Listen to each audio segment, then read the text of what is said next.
the first League of Legends international event in prime time for East Coast North America since Worlds 2022 is here. And by here, I mean the press release is here. I've got all the information you need to know about this event, the bracket stage, which is likely already set that we can start previewing matchups, previewing teams, the whole shebang. I got all the information directly from Riot. I will just add this caveat from the beginning. I will keep saying it is bullcrap that North America does not get 2 teams at this tournament. Cloud9 should have been here. It should not have been at the sacrifice of whatever Riot wanted to do with these regions. You should have just kept the LCS and CBLOL separate, given them each 2 teams, and we would have 12 teams at this tournament rather than just 10. But that aside, thankful for Riot to give me this information early as part of LTA press and International League of Legends press. So let's dive into it. Did I mention I'm wearing glasses in solidarity with everybody else on FlyQuest seemingly wearing glasses? No, I'm actually out of contacts and waiting for them to come in. So for those that are brand new to LoL Esports, this is your first international tournament. The basic rundown of this event is simple. There are 2 teams from every region across the world. The 5 major regions being the LTA, which consists of North and South America, the LEC, which is Europe, the Middle East, and Africa, LCK, which is Korea, LPL, which is China, and the LCP, which is a conglomeration of a bunch of different countries from the Pacific area. Australia, Vietnam, you name it, it's a hodgepodge of everybody else. But 10 teams, 2 from each region. For the LTA, it is 1 team from the North and the South, FlyQuest being the team represented from the North, and Furia being the representative from the South. Furia, interestingly enough, being coached by ThinkHard, who used to be NRG's head coach whenever they went to international events back in 2023 after beating Cloud9. Also for North American fans, as any sort of consolation, you were getting a player in Europe as well, as MKOI is going to the event, with their mid laner Jojo Pume being a North American player. Funnily enough, Canadian, going back home. G2 being the other staple team for Europe, once again returning to the international stage. For the LCK, you have Gen G coming off an undefeated split, not dropping a single best of 5 or best of 3 series, and T1 upsetting, well, upsetting is a relative term, but for whatever reason, every time we get to the end of the year, T1 seems to turn it on, and they beat Homolife 3-0, securing their slot at MSI. Riot, probably happier than anybody else in the world about that. For the LPL in China, who I know, like, this is a popular league, but it's not one that the West actually follows all that much. You have anyone's legend, a fresh org to the MSI stage. Their jungler, the notable Tarzan. People have been talking about him for years now. He finally captures his first title. Second seed out of China, BLG, the staple. For years now, it has been BLG, T1, and G2 showing up at international events. That trend continues into 2025. The one fun call out is actually that 4 out of 5 of the teams that represented their region at First Stand, the first international tournament of the year back in March, are not at this event. K-Corp for the LEC, missed. Team Liquid for North America, missed. Homolife for the LCK, missed. And Top Esports for the LPL, missed. The only team returning is from the LCP and CTBC Flying Oyster. They come in as the 1 seed. Perpetual Vietnamese favorites GAM Esports coming as the 2nd seed out of the LCP. That's all the teams that are coming. But what about the event itself? Well, there's a tagline this year called Ignite the Fire Within. There's always a theme for MSI in some capacity. Last year, I have no clue what the tagline was, but I do remember it was the Empyrean skin line. The official graphic that you're seeing for MSI over here, not gonna lie, pretty cool. Notice that champion in the middle there.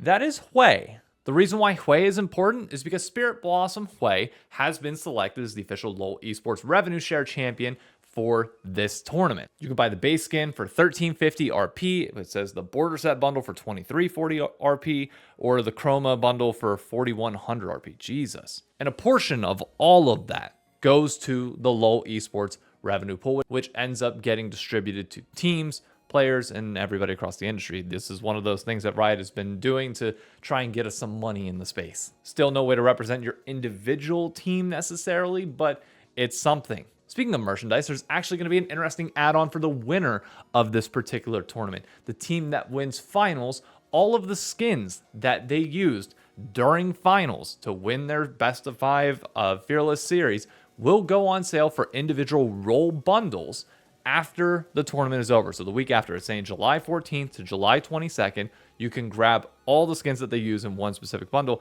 But there is a note, as we kind of all figured would happen.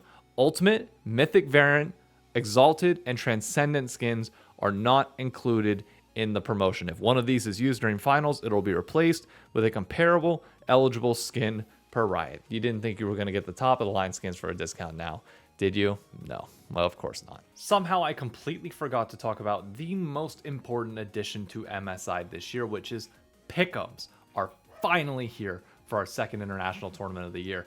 And there's some pretty interesting prizes involved. As always, if you get Pick'ems perfectly, you get every ultimate skin in the game, including all the things that you're seeing here as previous tiers as well. But that ultimate prize is kind of fantastic. And if you're gonna get Pick'ems right, MSI is realistically the tournament that you are most likely to do so, given the little amount of teams that are there and given the regional disparity between them. It makes results a lot more predictable than Worlds than any other tournament. So if you were ever going to get perfect pick'ems, this is now the tournament to do so. MSI has quickly become like if you are trying to collect ultimate skins, this is your moment to shine if you can get this all right. That will be available on the LoL Esports website. It says bracket predictions will be locked right before the first game. Makes sense. Not sure when play-in stage pick'ems will go live, but that's pretty much everything you need to know there. Co-streaming as well is back. Go figure. Really nothing to say on that front. The one other thing that you can actually buy for MSI is their apparel line that they dropped for the event. And I must say, one of my favorites to date. The fact that this is an event in Vancouver, Canada, in North America, and they have a hockey jersey to go with it. I love it. FlyQuest is also doing their MSI jersey in a hockey jersey style, which I am a massive fan of. With that jacket, also pretty clean. These are the type of things that I personally like getting whenever I go to events. I still have the World's 2022 hoodie. That was a pretty nice addition to my apparel, which luckily I got for free. Fun story about that. We went down into like the media area to go grab lunch. They had like box lunches of everything. And everybody was apparently like getting hoodies and stuff like that, but we didn't know where we would get them from. And there was just this big box of them, like this massive box. And like there were 5 of us impressed. So we're just like, do we just grab it from here? And somebody was like, I don't know, just do it. So we went in and we're literally just scouring through this box. And like, can I get an XL? Can I get an XL? Grab it, go back up to the press area. This is between like games 2 and 3 and get ready to watch the game again. Somebody eventually did come on and be like, hey, did you guys get a hoodie? If not, make sure you let us know. I was like, yeah, we already got it. But I don't know if we were supposed to get it at that time. Either way, still a core memory. And that hockey jersey, I freaking love. That is great. Especially since it's actually kind of a combination of Florida Panthers colors, and Florida Panthers look like they're about to win the Stanley Cup as well. Now, the one point of controversy that I know a lot of people had, especially around First Stand, was that the UI that they used was very mobile, kind of friendly, very mobile-esque. And I'll be honest with you, it wasn't my favorite. It wasn't the cleanest. I couldn't really tell gold, CS differentials, whatever. Riot have revamped the HUD a little bit, going back to a more traditional style, but updating it just slightly. And this is what you are going to be seeing for the in-game overlay. And I think this is probably one of the best versions that we've seen yet. I love that it's a little bit more simple. It feels like there's more space available on screen for all of us to watch. I like the gold differential at the bottom. That has been one of my favorite additions in League for a long period of time. CS is close to each other. The advertisements are nice. I like the vertical cameras as well, which are much more indicative of like an actual portrait screen or like portrait picture of things. Absolutely love this HUD. Love the changes to it. Love the additions to it. The only thing that bothers me is actually like there's a step down if you go from like the map to like the middle section to the ads on the left side. They're not even with each other and kind of step down, which throws me off a little bit. I'd rather reduce the map size if possible, but that's just me being picky. Either way, I really like this. There's also going to be emotes available at different stages. I'm not a big emote guy, but if you want them, just tune in as much as you can, log in with your Riot account, and you'll be eligible for drops, including English is hard. Hextech chest will be available to people that will just randomly get dropped. I think that covers everything that we need to talk about other than the format itself, which is really important for this specific event. This is Double Elimination, the one international tournament that we have each and every year that is double elim, and it is great. Notably, the start time for everybody, for my East Coast folks watching, 8 p.m. Eastern Standard Time. Yes, we are talking prime time League of Legends for those of us here on the West Coast. Obviously 5 p.m. That'll be the local time as well for the event itself. 5 o'clock start there. There are a few exceptions where series will start early whenever they need to get multiple days in. The first day Friday, June 27th will start at 3 p.m. Eastern Standard Time. Weekends in general seems like it's going to be a 3 p.m. start if they have multiple series that have to go at the same time. Otherwise, 8 p.m. start. It is going to be glorious, and I love it. On a content front, what you can expect from me, I will have short form content out after each and every night around like midnight-ish, giving a quick recap of things, giving a highlight of the day. I know Cloud Sicky mentioned that he's probably going to do an evening show or like an evening cool down after each day. That's fine.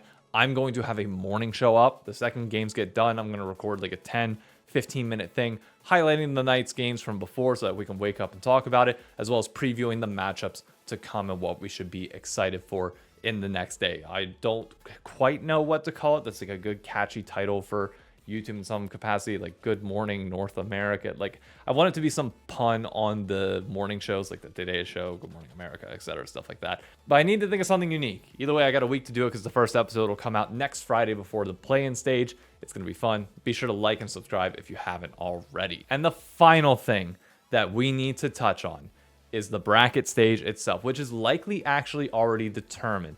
Now, the play-in stage will consist of 4 teams that have to compete to win 2 series before you lose 2 to move on. Simple as that. Notably, every match of this entire tournament is a best of 5. There's no best of 3s to be found anywhere, which is fantastic. But because there are only 4 teams that are in the play-ins, we actually can get an idea of what the bracket draw will look like depending on who qualifies out. And Riot has provided me with all of this stuff, so I can just flash it on screen here and you can get an idea of what we're going to be dealing with. I'm not going to run through all of these scenarios. I'm actually going to run through, realistically, the 2 most likely, and then the one that in like a dream scenario we get, which would be absolutely hysterical. The first and most likely is what happens if the LEC 2 seed and the LPL 2 seed, who are objectively probably the 2 strongest of the crew, get through. So the important thing to remember here is first stand placements actually dictated a lot here. LCK 1 seed and LEC 1 seed get tier 1 or pool 1 treatment because of that. So they have to be on opposite sides of the bracket. Because the LCK is then guaranteed to have a second team in there, that means that the LCK 2 seed has to be on the opposite side of the bracket of Gen G. In the likely scenario that the LEC 2 seed in G2 and the LPL 2 seed in BLG end up moving on, that means that we don't need a draw in any way, shape, or form.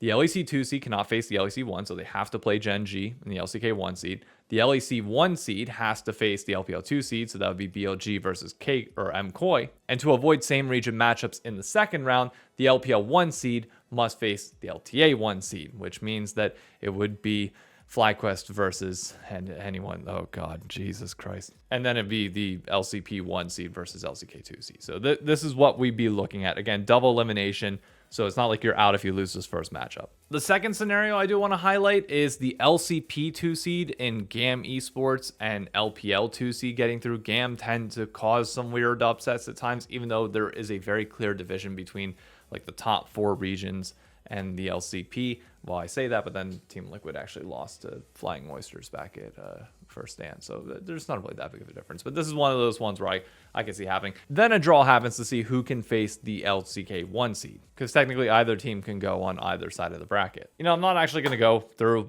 any of the other scenarios. I think this pretty much highlights most of them at this point. I think I will have had both graphics on screen for a long enough period of time now for you to kind of understand how this works. But the big thing to know is that the LCK 1 seed and the LTA 1 seed are both locked on the same side of the bracket, which means Gen G versus FlyQuest are on the same side. You expect Gen G to win their first round matchup. If FlyQuest can pull off the upset, we have a rematch potentially in the upper bracket, like top or like semifinal. That is one of the most anticipated Eastern versus Western matchups that I think we've had in a long time, because people want to see, can FlyQuest do it again against Gen G, or at least get close in the way that they were before, maybe pull off the upset this time. I wouldn't say you need to worry about these draws all that much. Things will play out how they naturally play out. It's just fun to think about the repercussions of this as we go throughout the play-in stage. Given that there's only 4 days, we will check in on which of these is the most likely scenario and keep tabs on it. But that, my friends, is everything you need to know about the mid-season invitational for 2025. If you haven't grabbed your tickets already to go to Canada, please go. On behalf of those of us from North America that can't go, whether it's due to money or time restrictions, whatever it might be, you owe it to us to go and have a good time, to be as loud as humanly possible, and to show people why North American events are great. In America, we continue to sell out each and every time that we have an international event. I'm curious to see how Canada goes, especially given that they're the Pacific Northwest, not even the eastern side like Toronto. That would have been my number one top of mind spot, but alas, here we are. Happy to see FlyQuest there. Wish Cloud9 was there, but what can you do, right?